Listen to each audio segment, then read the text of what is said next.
As the Longzi unload their opium in Hopway territory, Assam confronts them in an alley. When they refuse to leave, Assam starts to fight them, though he is heavily outnumbered. Fortunately, he is saved by young Jin Hong and his Hopway gang. They soon face Li Yang, who manages to outclass them before Assam intervenes. But soon the police arrive and disperse them. Later, the Hopway make their way to a local print shop, where the shop owner explains that the reason he has failed to pay his due is because the police shut them down twice in the last month. The way he sees it, the Tong hasn't been providing protection anymore. In a fit of rage, Youngjin slaps the old man, but Assam intervenes to stop escalation. Outside, Youngjin confronts him for getting in his way and tells him never to question him in public again. Meanwhile, Kong Pak, leader of the Zhang Yaotong, agrees to be absorbed by the Longzi, pledging loyalty to Mylene, the sister of Assam but a rival of Hopway. On the other hand, Leary meets with Meriwether, who expresses that they will not be able to employ Irish labor as the Chinese labor is far cheaper. Later at the bar, some of the men grow impatient for jobs and Killy Donahue confronts Leary. He explains that he's trying his best and Killy accuses him of sounding like a politician. At home, Inspector Bill visits Lucy to discuss the likelihood of him becoming police chief. But later, at the police station, Bill confronts mayoral candidate Buckley for giving away his job to Benjamin Atwood. Buckley explains that he has brought in Atwood to clean up Chinatown. Later, Mylene meets with Buckley to discuss his campaign. He warns Mylene not to make any more moves until after the election. Meanwhile, Assam checks in on Atoy, who is packing for a trip. They discuss young Jin, who isn't settling into leadership as great as Assam had hoped. The next day, Atoy arrives at Sonoma, where she is greeted by Nellie and Lai. Later, Assam and Chow discuss that without the money, Happy Jack won't give them the opium. But Chow explains that earlier that day on the docks while doing a guns deal, he saw piles of cash and proposes to steal it. Later that day, Chow guides a group of wealthy women to meet Mylene, portraying as a businesswoman. Mylene tells them her story and everyone is surprised by her success, especially Eliza. On the other hand, ex-Inspector Lee now works at a bar alongside Abigail. Bill visits him and asks him to come back to deal with the new chief, but Lee refuses to return. Meanwhile, Leary is able to persuade Meriwether into hiring Irish men, but he informs Leary that his men will have to work alongside the Chinese. Later, Chow returns to the docks with the Hopway but find out that the dock is empty. They head downstairs where they find Dank in a printing press, realizing that the thugs had been making counterfeit money. Secret Service agent Mosley ambushes a wagon carrying counterfeit money and following the trail, he makes it to the docks but finds nothing and realizes that the plates are now in Chinatown. Meanwhile, Assam and Youngjin have brought in some guys to run the press, but their work is sloppy. Youngjin puts Assam in command of finding the right printer. So he enters the print shop and asks for their help, but the old man declines. Meanwhile, Buckley and Stewart discuss his mayoral opponent, Franklin Thayer, who has the support of the industrialists as he supports cheap Chinese labor. Then he heads to a press conference to discuss Atwood's successful raid in Chinatown. On the other hand, two bounty hunters enter the bar in search of Lee, but Abigail kills one man and helps Lee to kill the other. After disposing of the bodies, Happy Jack discovers Lee's $500 wanted poster inside the pocket of the dead man. Later, Leary meets with Meriwether, who reveals that the Irish Donahue boys have troubled him by starting fights with the Chinese. Leary confronts the Donahues, and they refuse to work alongside the Chinese, so Leary kicks the two out of the job. Later, Assam returns to headquarters to find Yan Mi waiting, willing to help with a printing press to clear her father's debt, and Youngjin agrees to her terms. Meanwhile, Leary meets with Mr. Pierce, a railroad tycoon, to discuss a business proposition. Pierce asks Leary to pay a visit to a steel manufacturer to reduce their cost, and in return, he will hire Irish labor. At home, Lucy's brother Horace offers Bill a job at his cement factory, but he does not give it much thought. Meanwhile, Nellie receives a visit from Douglas Strickland, who offers to buy her property, revealing that the government wishes to build a railroad. But she turns him down. Later, while leaving a press conference, Buckley is met by Catherine Archer, who offers to help him. At home, Mylene reveals to Lee Young that McKin reached out for a meeting and she tells him to go to the meeting along with Kongpak. As Lee Young and Kongpak meet with McKin, they realize that it is a trap, but they easily overpower the gang and kill everyone. Meanwhile, Agent Mosley asks for help from Lee as he worked in Chinatown earlier and he can help Lee escape his bounty in Georgia. Reluctantly, Lee agrees to help. Later, Hopway is able to buy opium from Happy Jack with their counterfeit money. Meanwhile, Leary approaches Douglas on behalf of Pierce to threaten him, but he invites Leary for a chat. Douglas says that the problem Leary faces is systemic and can be dealt with through politics. Later, Lee visits Chow to ask him about the counterfeit operation, but Chow refuses to say anything. Afterward, Pierce confronts Leary about his deal with Douglas, but Leary stabs him, forcing his retreat. Later, Yen Mi goes home and reveals stolen money hidden in her hair. Meanwhile, Nellie sees the vineyard going up in flames.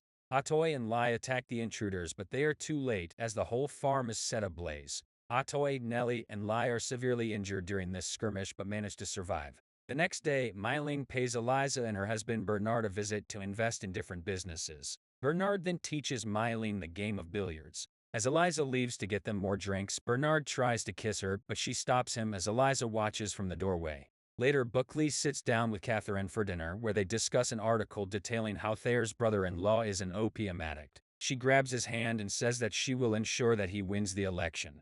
Meanwhile, Atoy returns to Chinatown, where Assam checks in on her. Thayer calls a press conference and admits that his brother-in-law is an addict due to the injuries caused during the war. Later, Nellie and Strickland go to court, where the judge sides in favor of Strickland, who will be allowed to build his railroad. Meanwhile, Lee suspects the plates are located at Hopway's headquarters. Chief Atwood leads the police into Hopway headquarters, where they apprehend Youngjin. Atwood proceeds to antagonize Hopway and beat Youngjin. Meanwhile, Bill and Lee enter a secret room where the plates were once located but have since been moved. Assam and Yan Mi attempt to get the printing press out of sight using a wagon, but are approached by the police. Assam manages to get rid of the cops and hides the plates in Yan Mi's room. Assam asks if Yan Mi's hurt, at which point she starts kissing him. Meanwhile, Mylene is accused of criminal solicitation and arrested. She is taken to the police station while Youngjin is taken to the deportation center. Later, Li Yang informs the council that Mylene has been arrested, but the elders are unhappy as Mylene did business behind their backs. Meanwhile, Mayor Buckley promises the people to deport the Chinese back and restore America to its former glory. His right-hand man Stewart commends Buckley for an excellent speech. Later, Assam and Hong stake out the deportation center and realize that they have 2 days to break him out. Li Yang pays Mylene's private investigator Clyde Nichols for information. He explains that in exchange for Mylene, Buckley wants the photo Mylene has been using to blackmail him. Later, Lee and Mosley trash Ian Mai's shop, but she says that she has no idea about the fake money. She then informs Assam that the police were at her shop, so the plates need to be moved. Later, Buckley visits Mylene, who tries to make a deal with him to let her go free and she will help him rule Chinatown. Later, after another raid at Chinatown, Bill sees the ruthlessness of Atwood and quits the force. Meanwhile, Youngjin awakens to find Father Jin nursing his wounds. He feels sorry that Youngjin was arrested, but he's happy to see him. Later, Assam meets with Chow, who reveals that Mylene is already out and also that Happy Jack found out about the fake money. Meanwhile, Mylene is welcomed home by Li Yang, who informs her that the council will meet tomorrow to discuss her leadership. Afterward, Chow visits Happy Jack to apologize, but Happy Jack catches Chow. Later, Assam goes to Mylene and asks her help to get Youngjin out. She agrees, but wants half of everything Hopway owns now and in the future. Meanwhile, Bill meets with Lucy and reveals that he quit his job and is now willing to work for Horace, much to her happiness.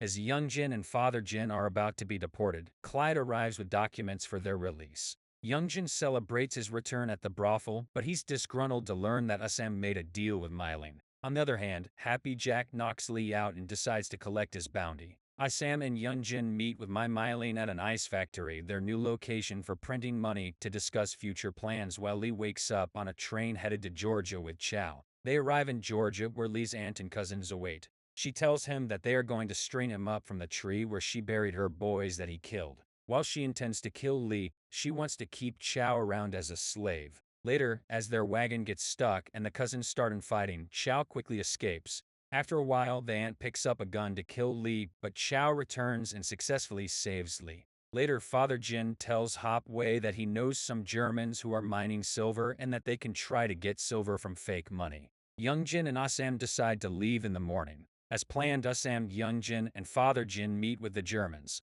They offer them 25 cents on the dollar, to which Youngjin agrees. On their way out, they discover Chinese labor getting abused and decide to intervene and attack the Germans. Despite being outnumbered, Assam makes his way inside the church, kills the German, and returns to see an injured Father Jin. Meanwhile, the Donahue boys break into a shop in Chinatown and get arrested. Killy asks Leary to get them out of jail, so Leary goes to the police station, but Atwood decides not to help him. Later, Happy Jack returns to his bar where Abigail mourns Lee's loss. Suddenly, Lee enters with Chow and Abigail shoots Happy Jack in the chest. Later, Mylene informs Sam that he's invited to her wedding with Lee Young. Meanwhile, Young Jin informs Yan Mi that she needs to teach two men to print fake money. Afterward, Leary learns that one of his guys was jumped by a mob of Chinese outside a bar. Leary urges everyone to calm down while he tends to the matter. He makes his way to Chinatown and asks Sam to hand over the culprits, to which Sam says he'll handle them. After he leaves, Sam goes straight to the culprit and warns him not to do anything else. Meanwhile, Thayer confronts Buckley to inform him that he's dropping out of the race due to the allegations made by Buckley. Later, Youngjin tells Hong that he is not sure if Sam will be able to be relied on in a war with Mylene. Afterward, the residents of Chinatown fill the street and applaud in celebration of Mylene and Lee Young's wedding. Elsewhere, Buckley is sworn in as mayor of San Francisco. Later, Lee Young explains to the elders that Mylene is the only voice for the Longzi, which angers them. Meanwhile, Lee notices Yan Mi at the party with Sam. On the other hand, Father Jin's condition is worsening day by day. Meanwhile, the elders are slaughtered by Longzi's hatchet men except Kong Pak, who confronts Mylene. He attacks Mylene, but Lee Young interferes and after a huge fight, kills him. Later, Bill agrees to help Leary get the Donahue boys out. They go to the police station, but before they can leave with the boys, Atwood arrives. He tells Bill that if he can knock him down, then the Donahue boys are free to go, otherwise Bill and Leary will be arrested. Bill agrees and starts fighting in the cell. Atwood manages to knock Bill to the ground. However, Bill is able to regain control of the fight and knock Atwood out. Meanwhile, Sam takes Yan Mi home and tells her that they do not have much time before Youngjin decides to kill her and proposes she gets out of town soon. Later, Bill is visited by Buckley, who offers him the job of police chief. Afterward, Lee Young returns home but is stopped by Longzi's hatchet men. Seeing this, he takes off his Tong's jacket and leaves. Meanwhile, Lai makes her way through Douglas' home and confronts him but is beaten. Nilly arrives at the brothel with Lai, revealing that Douglas left her on her doorstep. Meanwhile, Strickland tells Leary that he cannot hire Irish labor due to higher costs.